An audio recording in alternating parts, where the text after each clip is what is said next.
কাপড় দিয়ে, শাড়ি দিয়ে, লুঙ্গি দিয়ে জাকাত দেন। আমরা বারবার বলেছি এই জাকাত কোনোভাবেই আপনাদের জন্য হবে না। জাকাত পুরোটাই নষ্ট, এবং এই জাকাত দেওয়া মানে হচ্ছে হাস্যকর।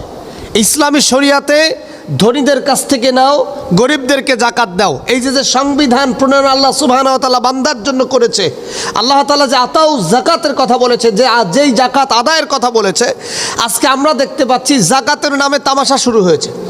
সারা বাংলাদেশে কেউ লুঙ্গি নিয়া, কেউ গামছা নিয়া, কেউ শাড়ি নিয়া, কেউ কাপড় নিয়া। কে বলেছে এমন নোংরামিভাবে আপনাকে জাকাত আদায় করতে? জাকাত আদায় হবে আল্লাহ সুবহানাহু ওয়া তাআলার নির্দেশনায়। আল্লাহ তাআলা জাকাতের জন্য যে 8টি খাত নির্ধারণ করেছেন, এই 8টি খাতের বাহিরে আপনি জাকাত দিতে পারবেন না। আপনারা যারা জাকাত দিচ্ছেন, হ্যাঁ, যাদের এতিম বাচ্চা, আপনার এতিম অসহায় বাচ্চা, দরিদ্র বাচ্চা, মিসকিন বাচ্চা, যাদের পরিবারে নতুন কাপড় কিনে দেওয়ার কেউ নাই, তাদেরকেই আপনি নতুন কাপড় কিনে দিয়ে কাপড় দিয়ে জাকাতের হক আদায় করতে পারেন। একটি হলো যারা ফকির, যার কিছু নাই বলতে ঘর বাড়ি আছে, কোনো খাবারের জোগাড় নাই, চাকরির জোগাড় নাই, অর্থ এসে ভবিষ্যৎ পরিচালনার কোনো জোগাড় নাই, এরা হলো ফকির। এই ফকিরদেরকে জাকাত দেওয়া যেতে পারে। এরপরে মিসকিন, যাদের নেশাব পরিমাণ সম্পদ নাই, এই মিসকিনদেরকে আপনি জাকাত দিতে পারবেন।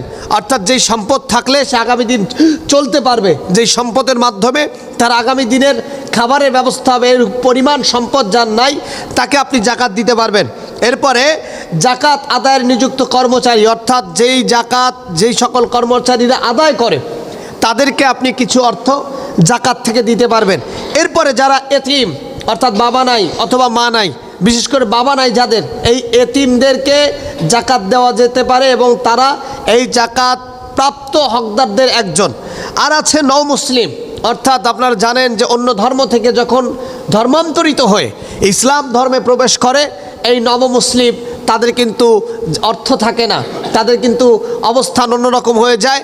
সেই নবমুসলিমদেরকে পরিপূর্ণ শ্রেষ্ঠ হিসাবে কবুল করবার জন্য তাদেরকে জাকাত প্রদান করতে হবে।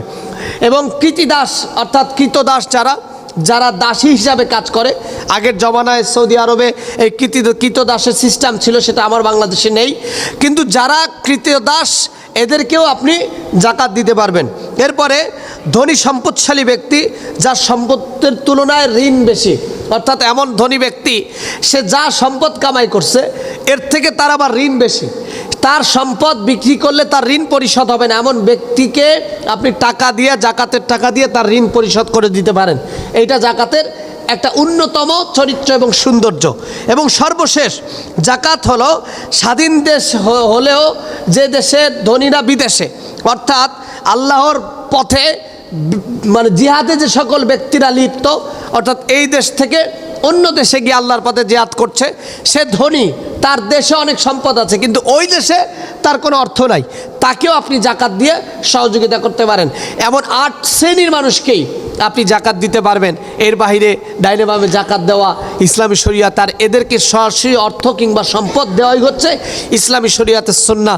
জামা কাপড় যাদের প্রয়োজন, তাদেরকে ছাড়া অন্য কাউকে জামা কাপড় দিয়ে জাকাত আদায় করা ইসলামী শরিয়াতের কোনো ভিত্তি নেই।